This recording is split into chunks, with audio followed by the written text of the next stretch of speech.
How are you guys? I hope you all are doing well. Welcome to my channel Enhance English with Venu. I am here for you, for me and for everyone who wants to learn English. Guys, जो अब हमारा topic है वो बहुत ज़्यादा important है क्योंकि sentence framing में इसका आना बहुत ज़रूरी है, विच इज़ टेंस. टेंस क्या है, टेंस कितने प्रकार के होते हैं, किस टेंस में किस सिचुएशन में कैसे उसका यूज़ होता है, ये सब हमें क्लियर होना बहुत ज़रूरी है.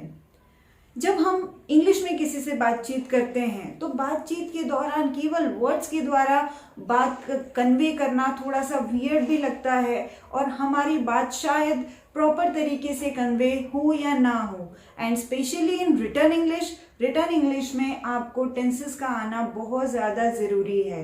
So guys, this is very important topic. So आज हम करेंगे टेंस. सबसे पहला क्वेश्चन है जो राइज होता है वह है कि टेंस क्या है. What is tense? Time is not tense. Okay, time tense नहीं है. टेंस और टाइम में डिफरेंस है. टाइम है नॉन ग्रामेटिकल होता है, टेंस ग्रामेटिकल होता है. टाइम है ये सबके लिए सिमिलर होता है, सबके लिए, भले वो किसी भी जगह पर रहता हो व्यक्ति, उसके लिए प्रेजेंट टाइम ही होगा. लेकिन टेंस क्या है, एज आई सेड कि ये ग्रामेटिकल होता है. तो टेंस का जो रूप है हर एक लैंग्वेज में, हर एक भाषा में बदलता है. हम पढ़ेंगे कि इंग्लिश भाषा में टेंस कैसे यूज होता है. First of all, what is tense? Simple अगर इसकी हम डेफिनेशन देखें तो टेंस होगा, tense denotes time of an action. Tense क्या है? टेंस वह है जो हमें दर्शाता है कि एक्शन है वो कब हुआ है, उसका टाइम क्या है. डेफिनेशन क्या कही मैंने? Tense denotes time of an action. किसी भी क्रिया का समय दर्शाने वाला रूप क्या कहलाता है? टेंस कहलाता है. ओके, टेंस का मीनिंग हमें समझ में आया. नाउ सेकेंड क्वेश्चन, जिसको कि हम सब जानते हैं अच्छे तरीके से, कि टेंस कितने प्रकार के होते हैं. टेंस 3 प्रकार के होते हैं. Which are they? Mainly it is divided into 3 parts. 3 भागों में डिवाइडेड है. प्रेजेंट टेंस यानी वर्तमान, जो चल रहा है, जो हम फेस कर रहे हैं, that is known as present, जिसको हम हिंदी में कहते हैं वर्तमान. नेक्स्ट है पास्ट टेंस. पास्ट टेंस क्या है? जो बीत चुका है, जो भूतकाल हो गया है, जिसको कि हम हिंदी में कहते हैं भूतकाल. और थर्ड है फ्यूचर टेंस. फ्यूचर टेंस क्या है? भविष्यकाल. भविष्य में होने वाली जो भी क्रियाएं हैं वो हम किस में ऐड करते हैं? भविष्यकाल में. सो गाइस, आपने देखा कि टेंस क्या है? Tense denotes time of an action. किसी क्रिया के समय को दर्शाने वाला रूप क्या कहलाता है? टेंस. टेंस कितने प्रकार के होते हैं? Basically it is divided into present tense, past tense, future tense. One more thing which I want to tell you is कि जब आप टेंस कर रहे हैं तो डोंट ट्राई टू ट्रांसलेट. सबसे पहली जो चीज आपको समझनी है वो ये कि आपको सिचुएशन देखनी है कि किस सिचुएशन में कौन सा टेंस यूज होता है. क्या ऐसा बनाव बनता है कि हम ये पर्टिकुलर टेंस यूज करते हैं. देन हम उसका स्ट्रक्चर समझेंगे और उसके बाद हम इसकी प्रैक्टिस करेंगे. सो गाइस, सबसे पहले हम देखेंगे present tense. Present tense means जो भी वर्तमान में हो रहा है, that is included in present tense. Present tense is further divided into 4 parts. Which are they? They are present simple, present continuous, present perfect and present perfect continuous. Present simple का use कहाँ कहाँ किया जाता है और इसका use कैसे किया जाता है? Let's begin. देखिए, प्रेजेंट सिंपल कोई भी टेंस हो, उसमें आप सबसे पहले क्या समझेंगे कि किस सिचुएशन में, किस परिस्थिति में उस टेंस का यूज किया जाता है. फिर आप समझेंगे कि उसका स्ट्रक्चर क्या होता है, कैसे हम उस टेंस का फॉर्मेशन समझते हैं या कैसे यूज करते हैं वो देखेंगे. तो आपको उस सिचुएशन में उन सेंटेंसेस को बनाने में कभी भी प्रॉब्लम नहीं आएगी. See the first present simple. Present simple एक ऐसा टेंस है जो भी हमारी डे टू डे कॉन्वर्सेशन होती है उसमें 50% जो यूज होता है दैट इज प्रेजेंट सिंपल। तो देखते हैं कि इसका यूज कहां कहां पर होता है। First of all present it is simple. First of all इसका यूज होता है यूनिवर्सल ट्रुथ। यूनिवर्सल ट्रुथ का मतलब क्या होता है? सार्वभौमिक सत्य, जिसे हम नहीं बदल सकते हैं, जो जैसा है वैसा ही रहेगा। जैसे हमारी पृथ्वी सूर्य के चारों ओर चक्कर लगाती है, क्या हम इसे बदल सकते हैं? नेवर। तो ऐसे ही सनातन सत्य जिसको हम नहीं बदल सकते, उनके लिए हम प्रेजेंट सिंपल का यूज करते हैं।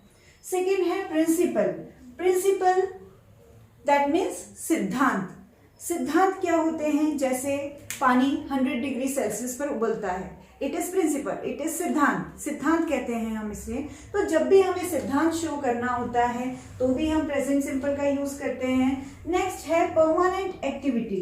परमानेंट एक्टिविटी जो हमारी एक्टिविटी कंटिन्यू है, डेली हम करते हैं, हमेशा के लिए करते हैं, उसके लिए भी प्रेजेंट सिंपल का यूज होता है। जनरल स्टेटमेंट, सामान्य स्टेटमेंट जो दिया जाता है, उसके लिए भी प्रेजेंट सिंपल का यूज होता है। नेक्स्ट है रेगुलर एक्टिविटी। हमारे डेली रूटीन में हम जो भी एक्टिविटीज करते हैं, फॉर एग्जाम्पल मैं सुबह 5 बजे उठती हूँ, तो ये क्या है? डेली एक्टिविटी है। तो डेली एक्टिविटी के लिए भी हम प्रेजेंट सिंपल का यूज करते हैं। नेक्स्ट है पोजीशन। पोजीशन यानी अधिकार। अधिकार शोज करने के लिए कि ये पेन मेरी है, ऐसे अधिकार को शो करने के लिए हम प्रेजेंट सिंपल का यूज करते हैं। नेक्स्ट है हियर या देयर से स्टार्ट होने वाले exclamatory sentence. Exclamatory sentence guys आपको याद होगा, अगर आपने मेरा प्रीवियस वीडियो देखा है तो एक्सक्लेमेटरी सेंटेंस क्या होते हैं? ऐसे सेंटेंस जो फीलिंग से भरे हुए होते हैं और लास्ट में उनके क्या आता है? Exclamation mark. तो एक्सक्लेमेटरी सेंटेंस जो हियर या देयर से स्टार्ट होते हैं, उनके लिए भी हम क्या यूज करते हैं? प्रेजेंट सिंपल टेंस का यूज करते हैं। नेक्स्ट है कमेंट्री को लिविंग बनाने के लिए। मैच में जो कमेंट्री की जाती है उसको लिविंग बनाने के लिए, ऐसा एहसास हो कि वास्तव में हम मैच देख रहे हैं, इस एहसास को पैदा करने के लिए हम प्रेजेंट सिंपल टेंस का यूज करते हैं। नेक्स्ट है न्यूज़पेपर में घटना के विवरण के लिए, सेम वही चीज लाइव समझाने के लिए, अच्छे से इस व्यक्ति को समझ में आए, इसीलिए उस सिचुएशन को, भूतकाल में हुई घटना को हम प्रेजेंट रूप में कन्वर्ट कर देते हैं।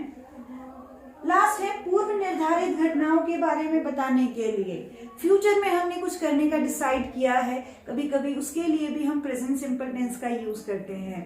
गाइस ये तीनों जो यूज हैं, ये गौण यूज है। मुख्य जो यूज है, मेन यूज, ये सारे मेन यूजेस हैं। अब हमें ये तो समझ में आ गया कि कहां कहां हमने प्रेजेंट सिंपल का यूज करना है। नाउ प्रेजेंट सिंपल टेंस को हम बनाएंगे कैसे, इसका स्ट्रक्चर क्या होगा, किस तरीके से सेंटेंस फ्रेम करेंगे, विच इज वेरी इंपॉर्टेंट। हम क्या करेंगे? सबसे पहले प्रेजेंट सिंपल में आता है सब्जेक्ट। सब्जेक्ट यानी कर्ता। कर्ता, कर्ता आता है। देन उसके बाद आती है वर्ब। मैं यहां लिखूंगी V1 क्योंकि फर्स्ट फॉर्म ऑफ वर्ब यहां पर आती है, V1 आती है। और फिर उसके बाद आता है ऑब्जेक्ट। ऑब्जेक्ट मीन्स कर्म। Subject plus V1 plus object. Subject, एक सब्जेक्ट लेते हैं हम, राम। राम हमने सब्जेक्ट लिया। वर्ब हम ले लेते हैं प्ले। ऑब्जेक्ट हम ले लेते हैं फुटबॉल। अब गाइस यहां पर देखिए, हमें जो चीज ध्यान रखनी है वो ये कि ये सब्जेक्ट सिंगुलर है या प्लूरल है। सिंगुलर है या प्लूरल है, एक वचन है या बहुवचन है। अगर ये एक वचन है तो V1 के साथ S या ES ऐड होता है, और अगर ये बहुवचन है तो हम V1 को एज इट इज यूज करते हैं। फ्रेंड्स आपको ये चीज ध्यान रखनी है अच्छे से कि जब भी हमारा सब्जेक्ट सिंगुलर है तो हम वर्ब के साथ S या ES प्लेस करेंगे, और सब्जेक्ट प्लूरल है तो हम V1 को एज इट इज लिखेंगे, उसके साथ S या ES प्लेस नहीं करेंगे। देन हम ऑब्जेक्ट लिखेंगे फुटबॉल। आई होप कि ये आपको क्लियर होगा।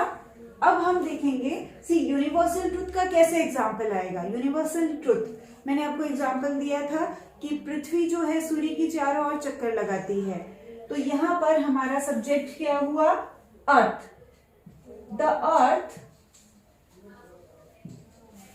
वर्क क्या हुआ, रिवॉल्व्स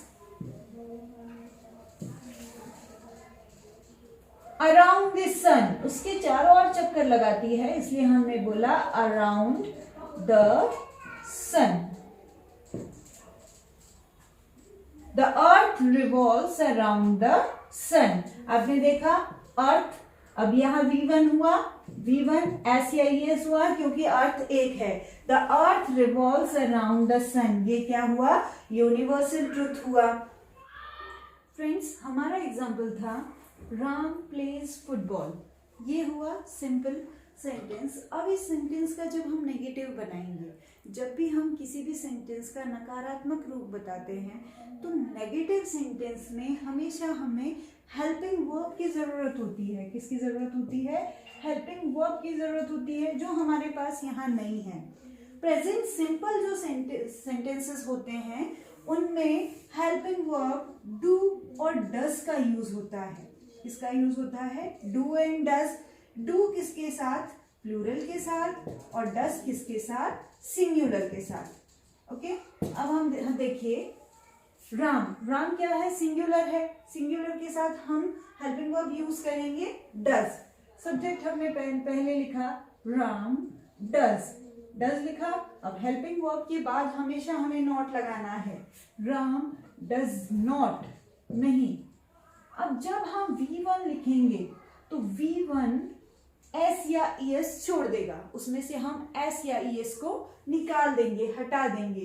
तो जब भी हम नेगेटिव सेंटेंसेस बनाएंगे जिसमें कि हम हेल्पिंग वर्ब यूज कर रहे हैं, प्रेजेंट सिंपल में ऑलवेज हमें V1 यूज करना है, उसमें कोई भी S या ES नहीं लगाना है। And football as it is in the last. Okay, ये हुआ नेगेटिव सेंटेंस। नेगेटिव सेंटेंस के अलावा प्रेजेंट सिंपल में हम इंटरोगेटिव सेंटेंस भी बनाते हैं। इंटरोगेटिव यानी प्रश्नवाचक वाक्य। अब प्रश्नवाचक वाक्य हम कैसे बनाएंगे, तो देखिए गाइस, सबसे पहले हम हेल्पिंग वर्ब को आगे ले लेंगे। Does Ram, Ram subject, play football, और लास्ट में हम कभी भी इंटरोगेटिव सेंटेंस में क्वेश्चन मार्क लगाना नहीं भूलेंगे। डज राम प्ले फुटबॉल, क्या राम फुटबॉल खेलता है। तो आपने देखा कि किस तरीके से प्रेजेंट सिंपल में सेंटेंस 3 तरीके से यूज होते हैं। अगेन आई एम रिपीटिंग कि प्रेजेंट सिंपल का जो स्ट्रक्चर है वो रहता है subject plus V1 plus object. Subject अगर सिंगुलर है तो V1 में S या ES ऐड होगा, अगर सब्जेक्ट प्लूरल है तो V1 as it is use होगा। इसका जब हम नेगेटिव रूप बनाएंगे तो हम जो V1 के साथ S या ES है उसको हटा देंगे, सिंपल V1 यूज करेंगे, उसका वैसा ही मूल रूप यूज करेंगे। और हेल्पिंग वर्ब के लिए हम डू या डज का यूज करेंगे। डू हम प्लूरल के साथ यूज करेंगे और डज हम सिंगुलर के साथ यूज करेंगे। जब हम इंटरोगेटिव सेंटेंस बनाते हैं प्रेजेंट सिंपल का, तो इंटरोगेटिव सेंटेंस में जो हेल्पिंग वर्ब है डू या does, according to the subject के अनुसार वो हम लगाकर और फिर हम सब्जेक्ट लिखेंगे, V1 लिखेंगे और फिर ऑब्जेक्ट लिखेंगे और लास्ट में क्या लगाएंगे, question mark. Guys I hope कि आपको प्रेजेंट सिंपल को गाइज प्रेजेंट इंडेफिनिट भी कहा जाता है। प्रेजेंट सिंपल आपको अच्छे से समझ में आ गया होगा। मैं एक एक टेंस कवर करने का मेरा उद्देश्य यही है कि आपको टेंस अच्छे से समझ में आए। कितना समय लेता है ये मैटर नहीं करता है, मैटर ये करता है कि आपको कितना समझ में आया, क्योंकि ये हमेशा आपके साथ रहेगा। अगर एक बार आप समझ गए तो आपको लाइफ में कभी भी सेंटेंस फ्रेमिंग में प्रॉब्लम नहीं होगी। So guys, this is enough for today. आज के लिए इतना ही। हम इसी को ही हमारे नेक्स्ट वीडियोस में कंटिन्यू करेंगे। आगे सीखेंगे present continuous tense in the next video. अगर आपको मेरी वीडियो पसंद आ रही हो तो please like, subscribe and share my channel. इसी तरीके से मेरे साथ जुड़े रहिए और इंग्लिश में अच्छी अच्छी चीजें सीखते रहिए, सेंटेंस फ्रेमिंग सीखते रहिए। For now, thank you so much guys. See you in the next video.